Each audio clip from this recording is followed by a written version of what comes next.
We've all heard about school shooters, those people who turn schools into scenes of chaos. Some even manage to get away, leaving us all asking the same question. What drives someone to do something so horrific? Behind every school shooting is a dark and twisted mind, influenced by more than just anger or revenge. But could there be something even more sinister at play? Well, the psychology of school shooters is anything but straightforward. It's a complex web of factors that can't be easily explained. Research has uncovered several critical elements that shape the mindset of these individuals, revealing a chilling portrait of what drives them to commit such acts of violence. And to be honest, this truth might surprise you. One of the greatest factors here is social isolation. In a study of 177 school shooters, the authors found that the major risk factor leading up to the shootings was social isolation. Of course, it's not that social isolation alone leads to such occurrences, but it's undoubtedly one of the factors. Some of you might be asking how exactly isolation relates to school shootings. Well, when people are isolated, they don't have the social contacts who can remind them that such behavior is wrong. Without this type of input, they may begin to believe their behaviors are acceptable since there's no one to tell them otherwise. In addition, social isolation acts as a crisis exacerbator, meaning that it worsens other issues such as mood swings, paranoia, and difficulties with functioning. When a person is lonely and struggling with many problems at the same time, it becomes a disaster. If no one intervenes, the mind can turn to the dark side and engage in destructive behaviors. Sounds interesting, right? But if that enticed you, then the next part of the puzzle will surely surprise you. Apart from social isolation, narcissism and a lack of empathy also play a role in the psyche of a school shooter. For a long time, it was thought that aggression and violence came from insecurities and low self-esteem. But research has shown that some school shooters might have big egos and narcissistic traits. This goes against the old belief and puts forward a more sinister motive. These people usually have no empathy and thus can easily find reasons to use violence on other people. They tend to feel that they are very important and therefore the effects of their actions are negligible or, at worst, warranted. It's like they're living in a movie and all the rest are just extras in their sick play. But that's not all. Another disturbing factor is the search for fame. Some of the shooters have the motive of infamy, encouraged by previous attackers. It's a cycle of influence that they want to be remembered by, and if it's not through positive means, then through infamy. But this desire to be famous isn't shared by all the shooters. Some of them commit suicide when the police get there, which means they can't be motivated by fame alone. However, when looking at these cases, one can see that there is a definite progression of events, a sequence that many go through. This includes the transition from the thinking process to the doing process. For example, revenge is a popular fantasy among people who consider themselves as victims of injustice or abuse. These imagined scenarios give a feeling of mastery and discharge, but can also give rise to dangerous thoughts and actions. If a person has been suffering on his own for a long time, his depression can transform into hatred and self-accusation.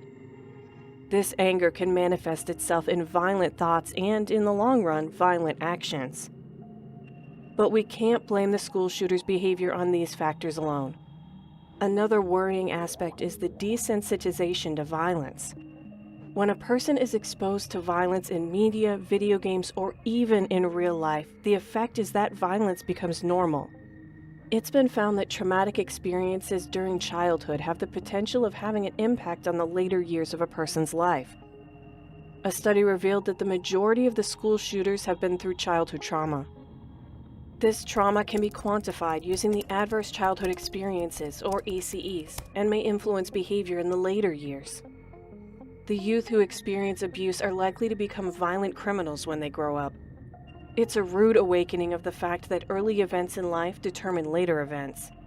But the impact of such trauma is not only confined to the people who use violence or those who perpetrate violence. It extends to their victims as well. The students who undergo such traumatic incidents have to undergo some major life alterations. They're less likely to graduate high school, attend college, or obtain steady employment. The financial cost is high and is evidenced by the loss of lifetime earnings in the victims of violence. This economic loss shows the extent of the impact of such incidents and the importance of the availability of adequate assistance to the victims. However, the consequences are not limited to financial setbacks alone.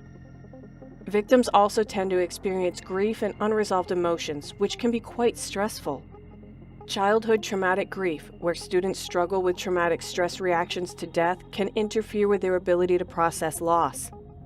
These reactions might include intrusive thoughts, avoidance behaviors, and heightened emotional responses.